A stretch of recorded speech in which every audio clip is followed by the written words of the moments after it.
Hi, everyone. Thanks for joining us today for this Wake Up with Wasatch webinar. Today, we're going to be talking about incorporating spirituality into addiction treatment. And we have two members of our clinical team today, Rich McDonald, our clinical director, and Adeline Cook, our director of recreational therapy, who will be presenting.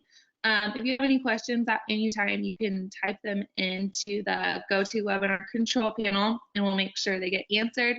And then there's also a few handouts in the handout section of the control panel. So feel free to download those. They just talk about our programs, and this deck is also in that handout section. But I will go ahead and let Rich and Adeline kick us off. Excellent. Thank you, Kayla. So this is a topic we were excited to talk about for a few reasons, but I think the spiritual practice and connection in recovery is really important. It's something that I think in recent years has gotten kind of a resurgence in importance, whether it's, the insurance contracts applications asking us about how we foster positive spiritual connection with clients or joint commission, and, making sure that it's a priority somewhere in a client's treatment plan and kind of helping meet them where they're at is one reason that it's important. But the other piece is I really think that an overall well-rounded, healthy individual has part of their long-term recovery needs to be that spirituality and striving for a connection. I think it brings people closer together and makes a big difference. And I'll talk a little bit about why I think that makes a difference, but overall, I think it's an important component of treatment. Yeah, I think so too. And I'm really grateful that we have the opportunity to do so many things to incorporate spirituality into treatment here. There's a lot of different things that we're able to do, like holistic practices such as yoga and meditation. There's also been like an increase in people practicing that, and it's really cool to watch people connect with their spirituality through those groups here. Also, of course, nature is a huge part of our programming here. So people are able to experience that. And then we do the Lakota Sweat Lodge. So we have a lot of different things where clients are able to experience that. Absolutely. And I think, when I think about recovery and what a healthy, well-rounded recovery looks like, I think that spiritual connection is super important. It's got, it's one of the ways that we connect with others, whether it's, any spiritual practice, not even necessarily religion. If it helps you tap into an area of social engagement, that's super important. It oftentimes involves being vulnerable, so you're opening yourself up to situations and scenarios where you can feel connected with other people, feel connected with nature, feel connected with whatever your higher power looks like. Another piece of it is I think one of the things that we talk about in recovery, but particularly in 12-step programs, is ego. And I think the spiritual connection, spiritual practice piece of that helps us get at, being right-sized and being one of many and being, one person in the universe. When the ego is in full-blown mode, we tend to forget that, we're just one of many and that we're a small part of the universe. And I think keeping that connection to, being right-sized, I guess, is the phrase that we use a lot, but I think that's a good way to say it. Helping us keep everything grounded. And then the other piece of it is really having a higher purpose. I think for me, service positions were super important early on. And, in my career, one of the things that brings me real satisfaction is getting up in the morning and knowing that I do have a higher purpose. And And being able to incorporate that in is really important. There's not a lot of areas of medical care where spiritual practice is a priority. You know, and one of the things that is super, well, I'm super grateful for at Wasatch Crest is Adeline and her rec therapy program, because she does a really good job of bridging the things that she does as a rec therapist, and experiential groups and all of the things that she does so well, really lends itself to helping our clients connect spiritually.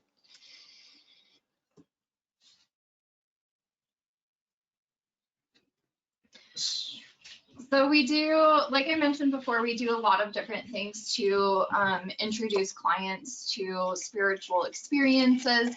Of course, we don't like try to push religion or anything, but it's more about like reintroducing and reintegrating clients into spiritual practices, or just introducing them all together. Some people they come into treatment and they don't really have a spiritual foundation. So a big part of my job is simply introducing clients to that and figuring out like what their spiritual practices look like and how to incorporate that into recovery. So I mentioned the Lakota Sweat Lodge. We're really fortunate to have a Lakota elder that comes and facilitates spirituality groups for us once a week. And then once a month, we do a Sweat Lodge ceremony. And if no one is very familiar with Sweat Lodge ceremonies, it's essentially about like getting back to, it's like a rebirth. So when we enter there, it's, you know, connecting with ourselves, grounding ourselves to Mother Earth, and, you know, experiencing this really beautiful, like, cleansing experience. We also do yoga and meditation 3 times a week for about an hour each day. Each practice is like formulated differently. We do restorative yoga and then like a core sculpt yoga practice, and then we do balancing yoga, like a lot of balancing poses. We do vibrational sound healing, guided meditations, things like that. And it's really cool to watch the clients, especially ones that have never done yoga before, really get something spiritual out of that practice. And then, of course, being up here in this beautiful setting in the mountains, we try to get outside as much as we can and experience nature, connect with ourselves, connect with our surroundings, and connect with each other. I think that's a big part of a lot of people's spiritual practices. And then we do 12-step meetings. It's a very holistic treatment center in the sense that the clients are exposed to so many different things that they can kind of like pick and choose from and add to their spiritual foundation. Excellent. Thanks, Adeline. Yeah, I think one of the things that is really nice is the, you know, assessments they get up front with Adeline and the clinical team, of course, but Adeline's in particular is really functional, useful, thought-provoking information. She's able to build a treatment plan with them that helps them incorporate all of the things that they're learning here and practicing here into long-term recovery. So that's one piece of it. But really, just planting a seed oftentimes is the only thing that we're able to do. We have, based on our location, there's some religious trauma that we deal with quite a bit, and some resistance at times. And so the best part about where we're located too is we've got the, you know, it doesn't have to be a God, or even, you know, sometimes I even avoid the term higher power, and I just talk about nature and the universe and how grateful we are to be part of this beautiful setting and the ability to get outside and do things in, you know, the mysterious world essentially. And so really finding the things people connect with. You know, I helped a client recently set up a sponsor through a kind of more of a religious focused 12-step program. That was what he was excited about. That's how he felt he could connect with others. And so we helped him with that piece. And then we have, you know, anything from refuge recovery to your traditional 12-step programs. Smart recovery is not so focused on that higher power spiritual connection, but there is a little bit of that, and I think it can be in conjunction with other 12-step programs, really. But overall, really building out with the client a solid aftercare plan that specifically incorporates this stuff into their schedule. So if it's that they like to, hike and journal, or hike and identify 3 things that they don't understand, or that they think are amazing, just little ways that we can get them to really be thinking about, where they're at, and that connection to the bigger picture, I think is super important.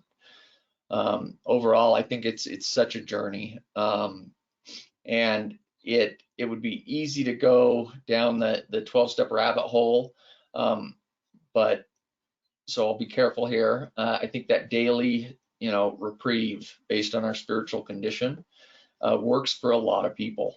And again, we're very conscious of the fact that everybody has their own path, and we're here to help them find their path. But people that latch on to that, I feel, it's very helpful in their recovery.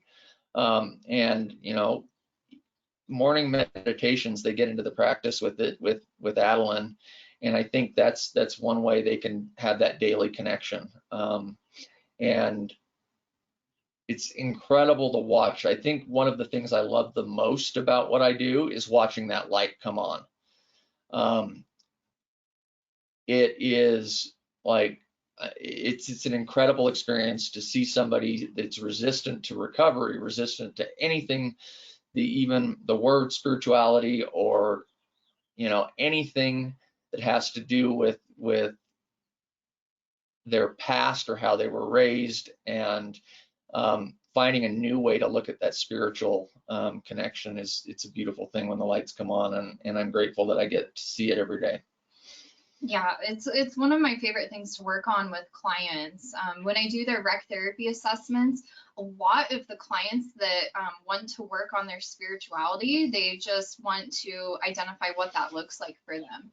So in their treatment plans, we work together to identify habitual practices that they can include in their spiritual path. So a big part of it is just introducing them to things like the meditation, positive affirmations, meta statements that are very popular with things like refuge recovery, ways to access their spiritual path too, like how to check in with their 5 senses and things that just kind of like provoke that spiritual connection.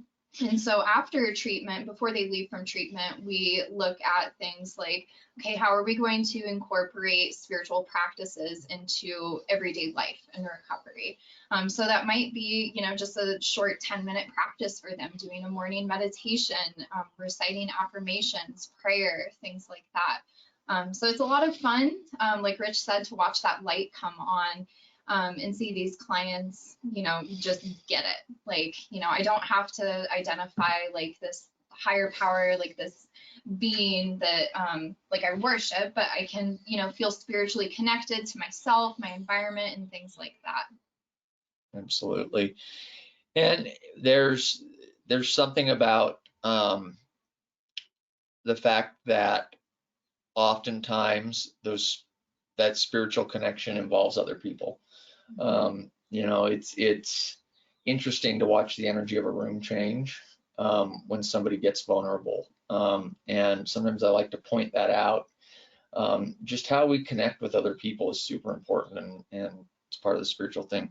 One of the things that I've done recently with one of our clients currently is I gave them a book of the Red Book of Wellbriety. So if you're not familiar, it's White Bison is the organization, but it takes it essentially is a companion to the big book of Alcoholics Anonymous, but it's a little bit more approachable. It's a little less linear, and it's essentially the Native American approach to the 12 steps.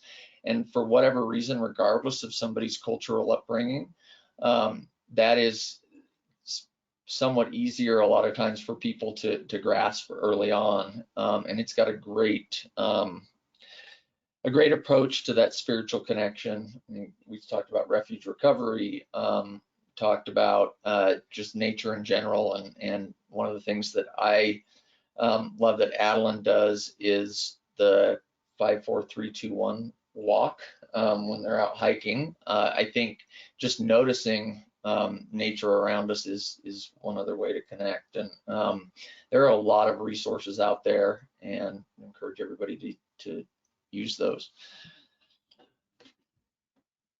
And that is all we have this morning. Does anybody have any questions? It doesn't look like we have any questions, so I'll go ahead and preview our upcoming webinars if you can change the slide. So in May, on May 14th, we're going to be talking about monitoring our alumni mental health with the clinical team, and that's at 9 a.m. on a Friday. And then go ahead, Rich. Oh, sorry. And then on May 28th, we're going to be talking about using the level system for addiction treatment with the clinical team, and that's again at 9 a.m. on a Friday. And then there's our admissions phone number. It's 24/7, and then our website, wasatchcresttreatment.com. There's also those handouts in the handout section that you can download and take with you to learn more about our programs. But that's all we have. Thank you, Adeline and Rich. Yeah, thanks for spending a few minutes with us this morning. Have a good weekend.